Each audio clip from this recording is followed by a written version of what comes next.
Did you know you can install your own NAS server at home on your own desktop? And you don't need to buy those expensive equipments from Synology. You just buy a couple of hardwares and you install them into your desktop. And you can create a RAID 1 mirroring between the two hard drives you installed. And because it's a mirroring effect, all the data from one hard drive is also on the other hard drive. And after one fails, you can change it anytime.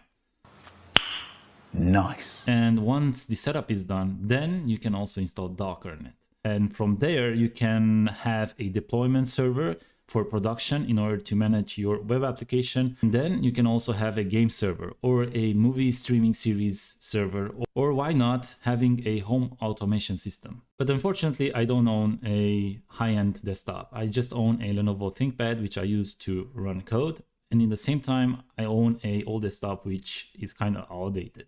The motherboard is old and it doesn't make any sense to change the CPU. And at the same time, it doesn't make any sense to just invest a lot of money in old parts to upgrade this motherboard. So I was surfing the web and I found this first player gaming PC, which is kind of nice for a $800 configuration.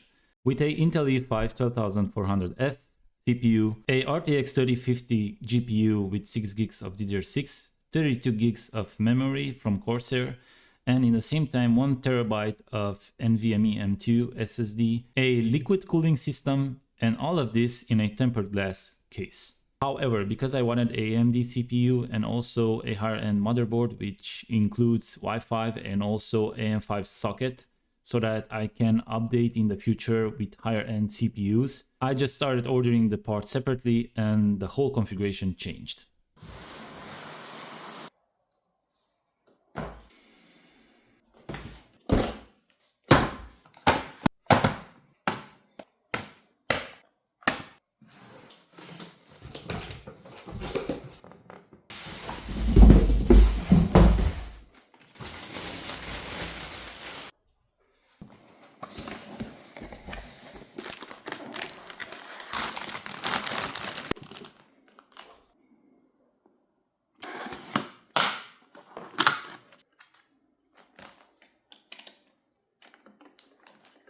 So we have an arrow on our CPU and we have to place it where the other arrow is shown on the CPU socket. So I chose the Ryzen 7800X3D over the Intel i5 12400F because it's 80% better in performance in video editing or database processing. And you should keep this one because if your motherboard is faulty for any reason, then you have to place it back and return it. Then we have the 32 gigabytes of DDR5 memory from Corsair, and it's already AMD Expo ready.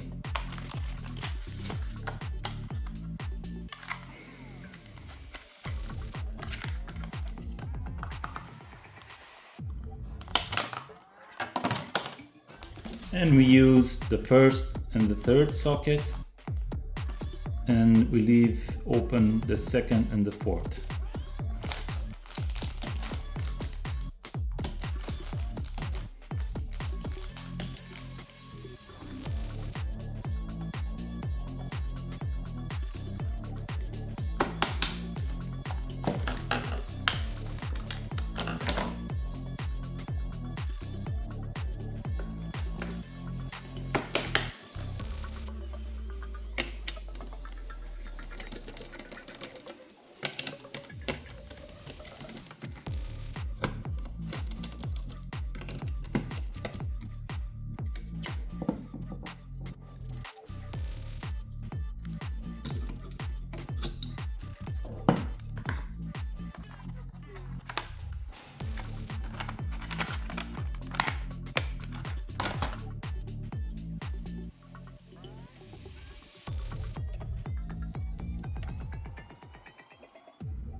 Okay, so now we have to place the CPU fan heatsink.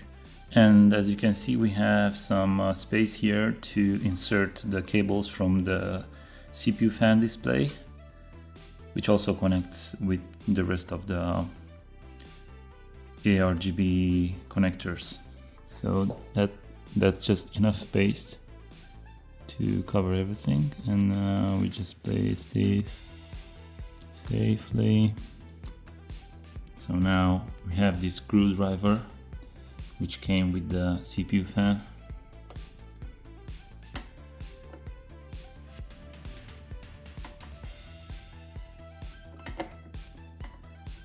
Just enough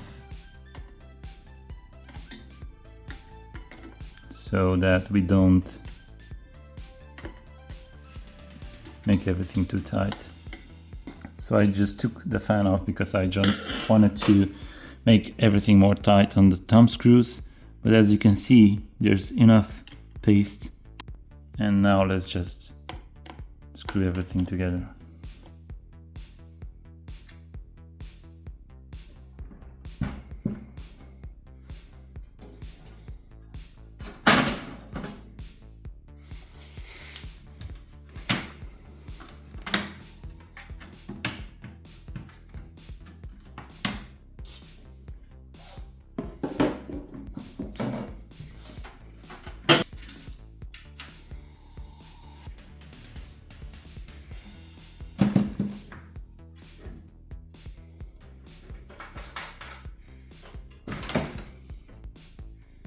So this case is actually modular in many ways. You have also a HDD slot here. You have another HDD slot over here. Then you have the front panel cables. Then you have everywhere the Corsair cable management velcros. Dust protection on the bottom.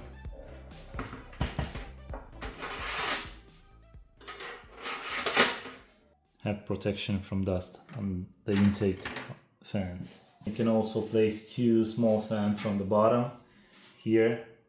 So you can place two fans over here, and you can also place modular fans on the side if you decide, for example, to use a liquid cooler instead of having a normal CPU fan cooler. So this case is actually awesome. Let's start building in the fans. So I bought these 140mm fans from Arctic.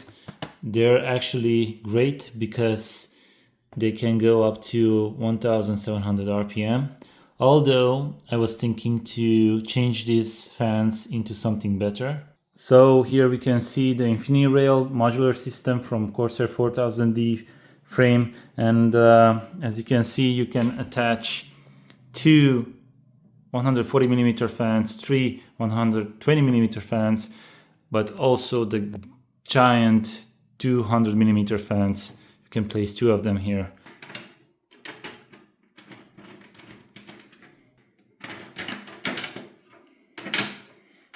So we push them to the side. Okay, so now we have these adjustable clips which we'll attach here in order to also attach the fans to them.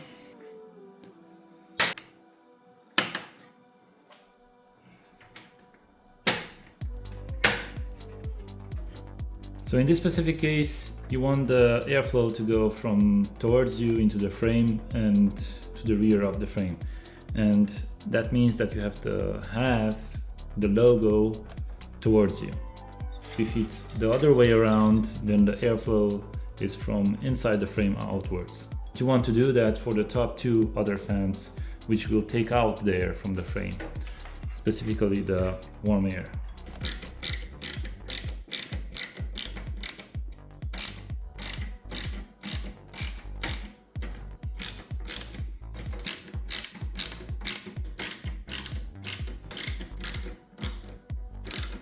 So in the top part, we also have the same InfiniRail system, but this one takes only 120 millimeters up to 160 millimeter fans.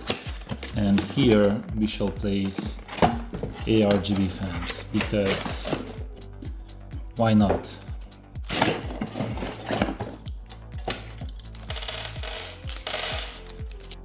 So with the top fans, we want to place them with the logo inside of the frame, so towards the frame, and that's because we want to take out the air. So you want these two fans to take out the hot air which comes from the CPU and also from the GPU.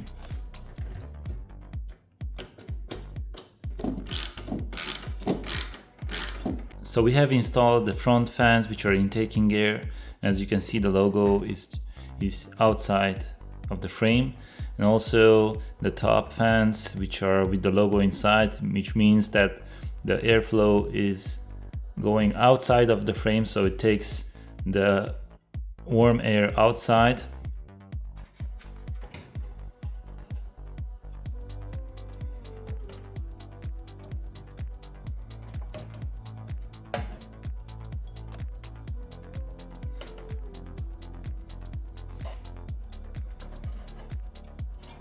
And that's pretty much it. So we have these motherboard screws which have to be installed, and let's see.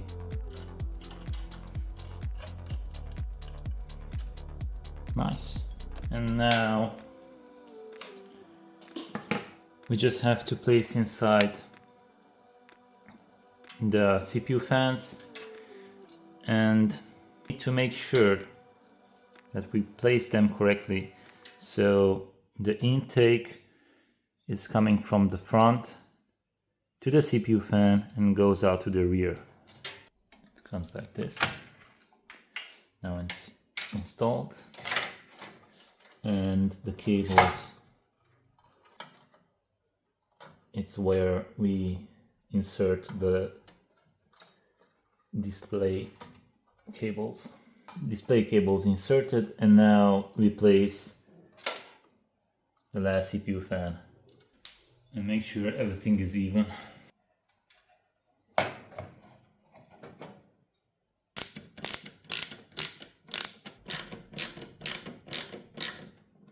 Before installing the front panel cables and also the RGB and fan cables, we need to install the power supply.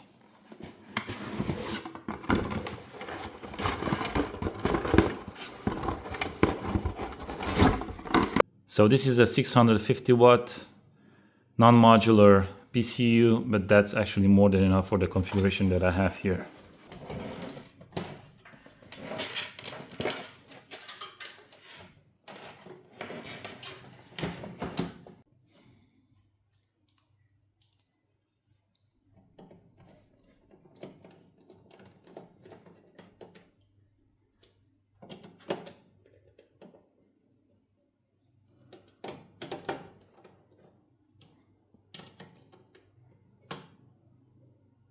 Okay, so now we have to install the CPU power cables.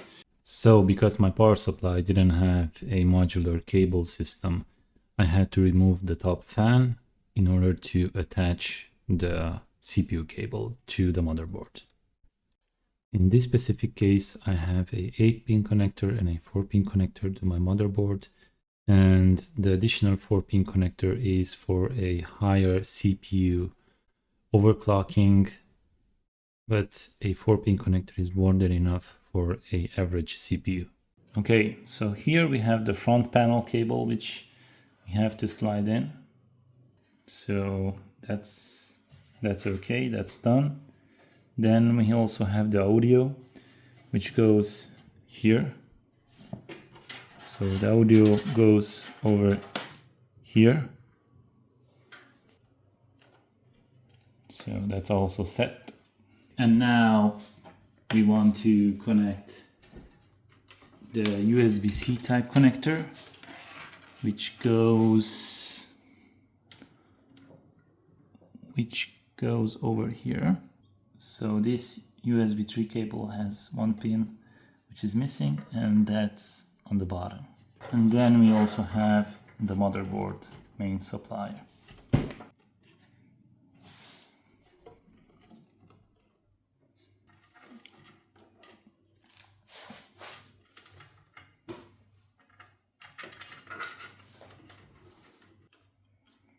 Okay, so that's fixed. So here we will add the top 3 fans in the RGB fan header. However, because I don't have an RGB controller, I bought a cable.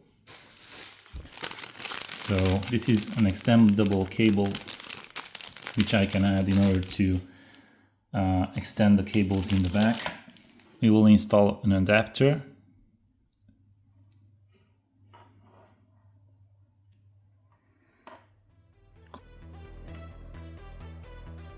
Like this, and this goes into the front.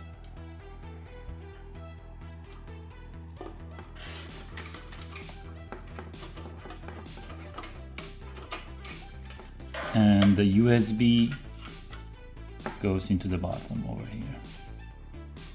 So we have installed the CPU RGB. We also installed the fans from the top and the CPU fans over here. And we still need the RGB in the bottom over here for the top fans. And the ARGB goes to this header. Oh yeah, and we also have the USB, which comes from the CPU fan. Okay, so we are almost done, but we still have to do some cable management here and there. And we shall place all these cables here in the top.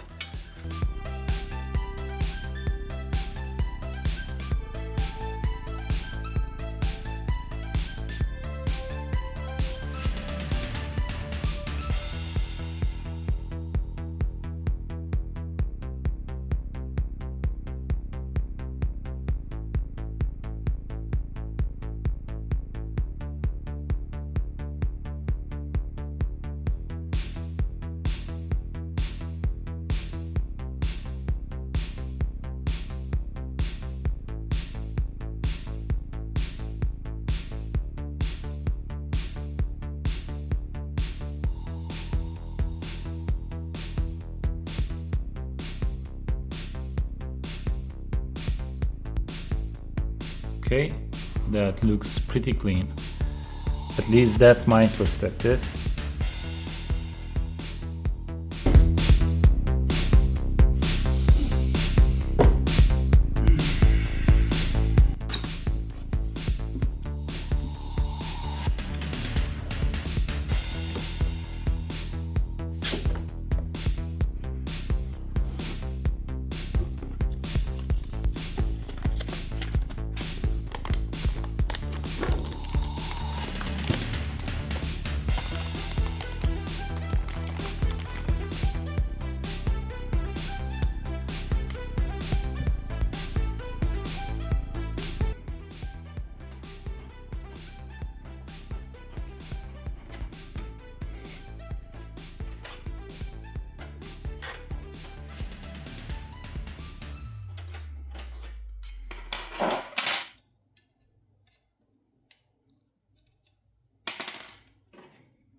By the way, I hope you enjoy my 5.1 Genius home theater speakers and also my compact keyboard, which has a lot of built-in functionalities.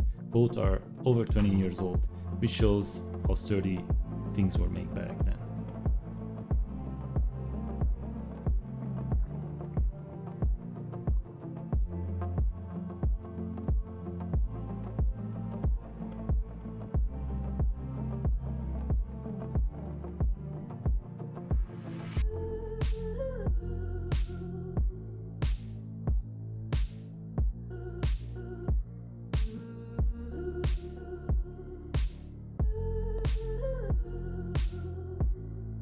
I hope you enjoyed this video. Let me know your thoughts in the comments below, and I also left all the parts from this configuration in the description. Also, if you want to build your own PC and you have any problems, you encounter any problems with your PC building, let me know by direct messaging me in the social links which I left in the main page or in the description. And see you on the next video.